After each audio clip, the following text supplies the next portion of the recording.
अस्सलाम वालेकुम नाजरीन, आज जिस शाहकार के बारे में हम बात करेंगे उसका नाम है ताज महल। ये ताज महल हिंदुस्तान की रियासत उत्तर प्रदेश में दरियाए जमुना के किनारे पर वाक़या है और मोहब्बत और प्यार करने वालों के लिए एक ख़ास अलामत के तौर पर जाना जाता है।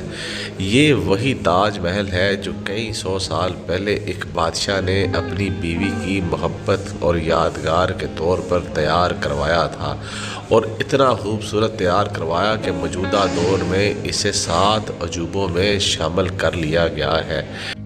ये अजीमुल शान इमारत आगरा के अंदर दरियाए जमुना के किनारे पर वाक़या है और मुग़ल बादशाह शाहजहां ने ये महल अपनी बीवी मुमताज़ महल की याद में तामीर करवाया। नाजरीन, 400 साल पहले तैयार किया गया ये शाहकार आज भी इंजीनियर्स को वतः हैरत में डाले हुए है कि इतने बरस पहले ऐसा अजीम शाहकार कैसे तख्लीक दे दिया गया। इसीलिए इसको आज दुनिया के 7 अजूबों में से एक अजूबा तस्वर किया जाता है। इसकी तामीर में 20,000 अफराद ने अपना खून और पसीना शामिल किया। नाजरीन, इंजीनियर्स ने इसकी बनावट और इसकी साख्त इस तरीके से डिज़ाइन की कि अगर आप इसको दूर से देखें तो आपको ये बिल्कुल एक छोटा सा महल नज़र आएगा। अगर आप इसको किसी राहदारी के अंदर गुजरते हुए देखें तो इसका व्यू उसके अंदर मुकम्मल फिट आता है, लेकिन जैसे ही आप बाहर जाकर इसको देखेंगे तो इसका साइज़ ऑटोमेटिकली बड़ा हो जाता है। नाजरीन, ताज महल की हर एक चीज़ को एक ख़ास अंदाज से तैयार किया गया है। ताज महल के चारों कोनों पर 4 मीनार मौजूद हैं जो कि दूर से देखने पर स्ट्रेट खड़े नज़र आते हैं, लेकिन अगर आप इनका बगौर अंदाज़ा करें तो आपको मालूम होगा कि ये चारों मीनार थोड़े से बाहर की तरफ मुड़े हुए पाए गए हैं। इनकी बनावट का ये ख़ास अंदाज़ इसलिए रखा गया है कि दूर से देखने पर सीधे नज़र आएँ। फैसल मस्जिद जो पाकिस्तान में मौजूद है उसके मीनार सीधे बनाए जाने की वजह से दूर से देखने पर अंदर की तरफ टिल्ट नज़र आते हैं, जबकि आज से 400 साल पहले इस टेक्निक को मद्देनज़र रखते हुए ऐसे तरीके से डिज़ाइन किया गया कि मीनार दूर से देखने पर स्ट्रेट नज़र आते हैं। और इसकी एक वजह और ये भी है कि अगर कभी ज़लज़ला या कोई इस तरह की आफत आए तो ये मीनार बाहर की तरफ गिरे और अंदर ताज महल को किसी किस्म का नुकसान ना पहुँचा सके। 400 साल पहले तैयार किया गया ये अजीम शाहकार आज भी लोगों को वतः हैरत में डाले हुए है कि इतने बरस पहले इस अजीम शाहकार को कैसे तख्लीक दिया गया। इसमें इस्तेमाल होने वाला पत्थर और इसका ख़ास डिज़ाइन अपनी मिसाल आप है। ये दिलफरेब कहानी आज से 400 साल पहले शुरू हुई, जब उस वक़्त के मुग़ल बादशाह ने 1607 में तख्त संभालने के बाद अपने सबसे छोटे बेटे की सालगिरह का दिन मनाया। शहज़ादा शहाबुद्दीन मोहम्मद, जिसे प्यार से खुर्रम का खिताब दिया गया था, हर साल बादशाह अपने इस बेटे की सालगिरह नहायत जोशो खरोश से मनाता। मुग़ल बादशाह को अपने सबसे छोटे बेटे से बेहद प्यार था।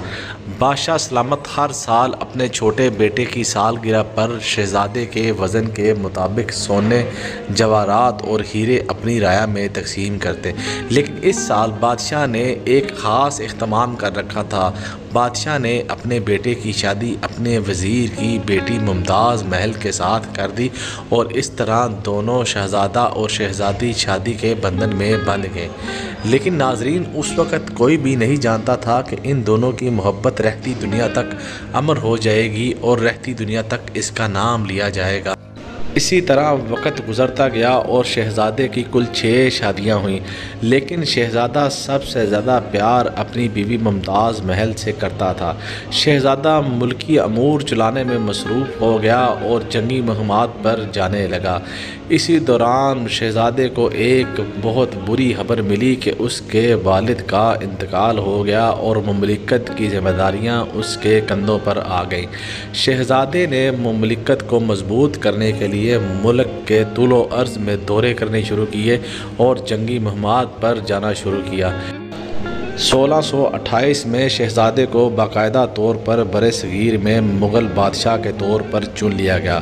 شہزادہ نے بادشاہ بننے کے بعد ملک کے طول و عرض میں دورے کرنے شروع کیے اور دشمنوں کی سرکوبی کے لیے لشکر بھیجنے شروع کر دیے۔ شہزادے نے افغانستان اور اس طرح کے دوسرے علاقوں میں خوب جنگی مہمات سر انجام دیں اور کافی زیادہ علاقے فتح کر لیے۔ لیکن بادشاہ کی بد نصیبی یہ تھی کہ اس کے واپس جانے سے پہلے اسے ایک بری خبر یہ ملی کہ اس کی پسندیدہ بیوی کا انتقال ہو گیا ہے۔ بادشاہ شدید غم کی کیفیت کا شکار ہوا اور دنیا سے اس کا دل اچاٹ ہو گیا۔ اس وقت بادشاہ نے یہ فیصلہ کیا کہ وہ اپنی بیوی کی یاد میں ایک ایسی عمارت تعمیر کروائے گا جو رہتی دنیا تک اس کی محبت کی نشانی کے طور پر یاد رکھی جائے گی۔ بادشاہ نے جب اس عمارت کو تعمیر کروانے کا ارادہ کیا تو سب سے پہلے اس کے ذہن میں اس کا نقشہ آیا۔ بادشاہ نے اپنے ذہن کے مطابق اپنے والد کے مزار کے چاروں طرف موجود میناروں کو اس سٹائل میں اخذ کیا اور اپنے دادا کے مقبرے کی بنیادوں کو بھی اس میں شامل کیا۔ اس کے علاوہ اپنے ایک چچا کے مقبرے کے ڈوم کو اپنے نقشے میں ایڈ کر دیا اور ان تینوں چیزوں کو ملا کر بادشاہ نے ایک عظیم شاہکار کو تشکیل دے دیا اور اس پر کام ہونا شروع ہو گیا۔ بادشاہ نے تمام دنیا سے بہترین کاریگروں کی خدمات حاصل کیں اور اس پر کام شروع کر دیا۔ جگہ کے نزدیک اینٹوں کی بھٹی لگائی گئی اور تازہ اور مضبوط اینٹیں وہاں ہی تیار کر کر لگانی شروع کر دی گئیں۔ جیسے جیسے اس پر کام ہوتا چلا گیا اخراجات میں اضافہ ہوتا چلا گیا اور بادشاہ کا سرکاری خزانہ کم ہوتا گیا، لیکن بادشاہ اس چیز کی پرواہ کیے بغیر لگاتار سرمایہ فراہم کرتا گیا اور اس کی تعمیر میں کسی قسم کی رکاوٹ کو نہ آنے دیا گیا۔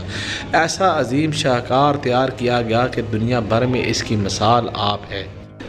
کشیدہ کاری سے لے کر سنگ مرمر اور اینٹوں سے لے کر تمام فانوس اور تمام چیزیں خاص طور پر وہیں پر تیار کروائی گئیں۔ ان سب چیزوں کو تیار کروانے کے بعد ایک ایسا عظیم شاہکار تشکیل پایا کہ جو دن کی روشنی میں اپنے رنگ تبدیل کرتا تھا۔